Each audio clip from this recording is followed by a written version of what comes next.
बिस्मिल्लाहिर्रहमानिर्रहीम। आज लुधियाना में हज़ारों औरतों ने, जिसमें हिंदू, सिख, मुसलमान, ईसाई, दलित समाज की हमारी बहनें, माएँ, बेटियां मौजूद थीं। उन्होंने सीए और एनसीआर के काले कानून के ख़िलाफ़, मोदी सरकार के ख़िलाफ़ ज़बरदस्त रोष प्रदर्शन किया है। सिविल अस्पताल से जामा मस्जिद तक भी पहुँची। शाह इमाम साहब को उन्होंने एक अहदनामा खून से लिखा हुआ पेश किया।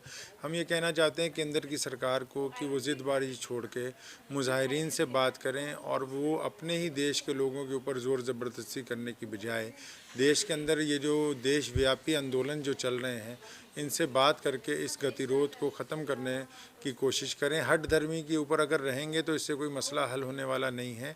जनता की, लोकतंत्र की आवाज़ जो होती है वो हमेशा सबसे बड़ी होती है और लोकतंत्र के अंदर 130 करोड़ भारतीयों की आवाज़ को सरकार को सुनना ही होगा। जी, मेरा नाम कनुप्रिया है। मैं पंजाब यूनिवर्सिटी की फॉर्मर काउंसिल प्रेसिडेंट हूँ।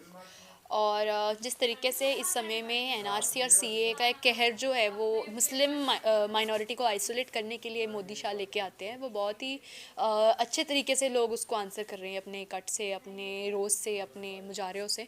चाहे लुधियाना की बात करी जाए तो आज यहाँ पे औरतें काफ़ी तादाद में इकट्ठी हुई और इस एनआरसी, एनपीआर और मतलब सीए को अपोज करने के लिए आई। ये एक शाहीन बाग से भी एक इंस्पिरेशन लेती हैं, जो कि दिल्ली में लगातार दिन रात बैठे अपना प्रोटेस्ट वहाँ पे जारी करके रखे हुए हैं। तो मतलब ये साफ तौर से देखने की बात है कि एक ऐसा कानून जो कि बहुत ही कम्युनल अपने सेंस में है, जिसमें एक मुस्लिम को नागरिकता देने का मतलब कोई अधिकार नहीं दिया जाता, जिसमें आप कहते हैं कि हम शरणार्थियों को लेके आ रहे हैं, लेकिन वो भी सिर्फ 3 देशों से, उसके अलावा आप कोई और देश नहीं कंसिडर करते हैं। आप मुसलमान जो परसिक्यूट होते हैं, आप शियाज, अहमदियाज, उनको कंसिडर नहीं करते हैं। तो ये खुद में ही एक जिस तरीके से एक ऐसा काला कानून लेके आया गया है, पास कर दिया गया है, उसका विद्रोह जो है वो लगातार करा जा रहा है लोगों के द्वारा। और वहीं पे हमारा जो प्रधानमंत्री है, उसका जो बयान आता है, उसकी रैलीज़ में जिस तरीके से वो कहते हैं कि एनआरसी की हमने बात नहीं करी है, डिटेंशन कैंप देश में है नहीं, वो सरासर झूठ है। तो पता चलता है कि आरएसएस और संघ की विचारधारा ही कैसे एक झूठ पे पनपती है। ये वही लोग हैं जो विश्वविद्यालयों में, एबीवीपी के संगठनों में झूठ के तले अपनी राजनीति को चलाते हैं, निखारते हैं। तो बिल्कुल, गृह मंत्री तो ये होम मिनिस्टर अमित शाह ये कहते हैं कि क्रोनोलॉजी समझिए, हम ये करेंगे, फिर ये करेंगे। और डिटेंशन सेंटर्स की बात करी जाए, आप 1 मिनट में गूगल करिए, आपको पता चल जाएगा कहाँ कहाँ पे डिटेंशन सेंटर बनाए जा रहे हैं, किनको वहाँ पे डाला जाएगा, हमें ये भी पता है। वहाँ पे मुसलमान, गरीब तबके और एक निचली जाति के लोगों को ही वहाँ पे बंदी बना के उनसे जो एक मजदूरी ये चाहते हैं, वो ये मतलब लपेटना चाहते हैं। तो एक ये भी हमें साफ देखने को मिल रहा है कि एक जो इनका जो अंतर्राष्ट्रवाद है वो भी सामने आता है इस सब में, कि एक जो राष्ट्रवाद की राजनीति ये पूरे देश में चलाने की कोशिश कर रहे थे, वो कितनी खोखली है। वो खुद में ही बात करती है एक समानता की, जो कि नहीं है। यहाँ पे ये देश बहुत ही डाइवर्स है। हाँ, तो उस सबके विकास में औरतें पीछे रही हैं, क्योंकि औरतों के लगातार बलात्कार हुए हैं और उन बलात्कारियों के हकों में रैलियां निकाली हैं इन्होंने। तिरंगा लेके कठुआ में इन्होंने रैलियां निकाली हैं, इन्होंने समर्थन दिया है उसी कुलदीप सेंगर का। तो बीजेपी के जितने भी नेता रहे हैं, वो जिस तरह से बलात्कारी नेता को सपोर्ट करते आए हैं, तो ये ना तो औरतों की सरकार रही है, ना ये मुसलमानों की रही है, ना ही ये किसी माइनॉरिटी की रही है, ना दलितों की रही है, क्योंकि उन पर लगातार जुल्म बढ़ते ही रहे हैं। मॉब लिंचिंग में या काउ स्लॉटर में, जैसे इन्होंने अलग अलग कानूनों से अपने लीगैलिटी के पर्सपेक्टिव से डाल के उन लोगों को फंसाया है, उनको बंदी बनाया है। उनको साफ वीडियोस इंटरनेट पे अवेलेबल है, जहाँ पे एक दलित को पीटा जा रहा है, एक काउ स्लॉटर के लिए आपको नंगे करके आपको वहाँ पे लाठियाँ मारने आते हैं लोग। तो ये कहाँ से भीड़ आ रही है, उमड़ कहाँ से रही है? ये एक बीजेपी की पोलराइजेशन है, इसकी पोलराइजेशन की राजनीति है, कम्युनल राजनीति है, जो कि इसको लोगों में बिछा रही है। तो देखिए जी, पुलिस का जहाँ पे रोल देखा जाए तो एक बीजेपी के समर्थक से 2 औरतें पीछे ही हलाई बहस रही हैं, मतलब वो बात कर रही हैं अपनी, और ऊपर से वो चिल्ला रहे हैं उन पे।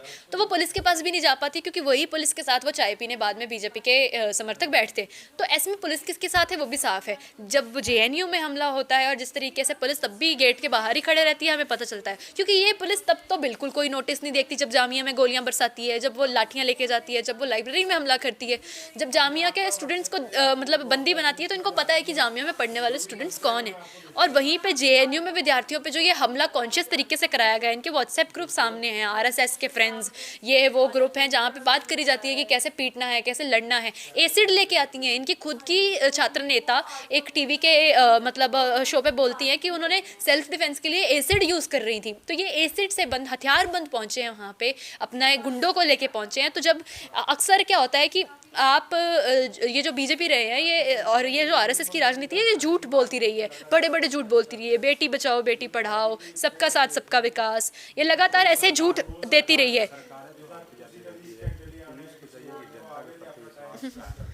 अब पुलिस का जो रोल रहा है जी, देखिए पुलिस का रोल तो ऐसे जनता के साथ ही रहा होना चाहिए कि वो जनता के साथ खड़ी हो, लेकिन हर बार हर मौके पे ये देखा गया है कि ये आर्मी, पुलिस, ये सभी फोर्सेस जो हैं ये मौके की सरकारों के ही भुगतती हैं, ये उन्हीं के हुकूमतों के ऑर्डर्स के मुताबिक काम करती हैं। क्योंकि यूपी में जिस तरीके से एक रोज़ मुजाहरे को, एक शांति में मुजाहरे को आके ये हमला करते हैं, लोगों के घरों पर वो लाठियाँ मार रहे हैं, पुलिस वाले इतने अपनी दहशतगर्दी पे आ गए कि वो घरों के अंदर सामान बिखेरते हैं, गोलियां मारते हैं, बच्चों को मारते हैं, गाड़ियां तोड़ते हैं, फोड़ते हैं। तो इसको सवाल कब किया जाएगा? तो पुलिस का जो गुंडागर्दी है वो सामने आई है, और ये गुंडागर्दी कोई अलग नहीं है, ये मोदी राज की गुंडागर्दी और एक ABVP और एक मनुवादी सोच की गुंडागर्दी से ही जुड़ी हुई गुंडागर्दी है।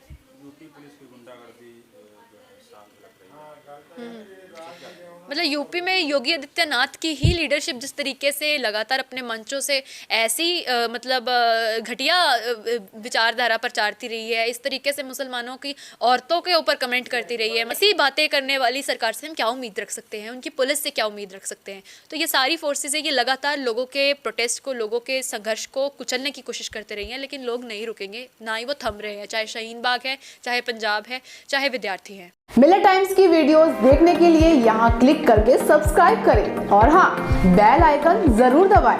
अगर फेसबुक पर देख रहे हैं तो पेज लाइक करें। ताज़ा तरीन खबरों और मज़ामीन के लिए विजिट करें हमारी वेबसाइट www.millettimes.com। हमारी ये वेबसाइट उर्दू, हिंदी, इंग्लिश तीनों लैंग्वेज में मौजूद है।